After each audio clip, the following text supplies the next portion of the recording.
A report by the Human Rights Commission has likened distressing living conditions, exploitative practices and cultural disrespect towards Pacific agricultural workers to modern-day slavery. The government's being urged to enact urgent changes to the RSE seasonal employers scheme before the 2023 season.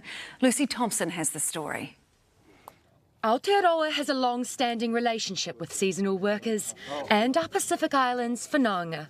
Many industries have become reliant on them for economic viability and long-term prosperity. I wouldn't be able to get through a growing season, I wouldn't be able to harvest, and I wouldn't be able to get it pruned and wrapped down for the productivity of another season without RSE. Tanya Poferi is a grape grower in Marlborough and Chief Executive of New Zealand Ethical Employers. There is absolutely no tolerance for unethical employment behaviours that put workers' well-being at risk at all. But the latest report by the Equal Employment Opportunities Commissioner, which visited 8 RSE accommodation sites across Northland and Marlborough and spoke to more than 80 workers in the scheme, found numerous instances of human rights breaches, including poor housing conditions, workers being placed under curfews and travel restrictions, and having regular deductions from their pay without explanation.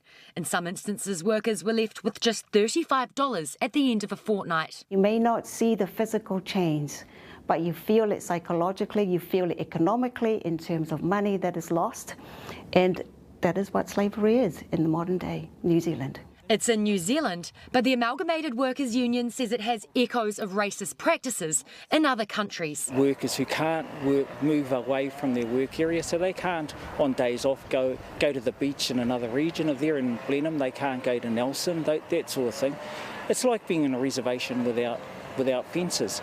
The report claims it's not just a case of a few bad apples, but a systemic pattern of human rights abuses across the country, a finding the NZEE denies. I think it's equally important to shine the light just as bright on those great employers that are doing things right and are being transparent around better working conditions, not because they have to. At the moment, we don't have modern slavery legislation, but because they genuinely care and know it's the right thing to do. Immigration Minister Michael Wood says he welcomes the insight from the report. I can confirm today that we've already agreed changes through that tripartite process.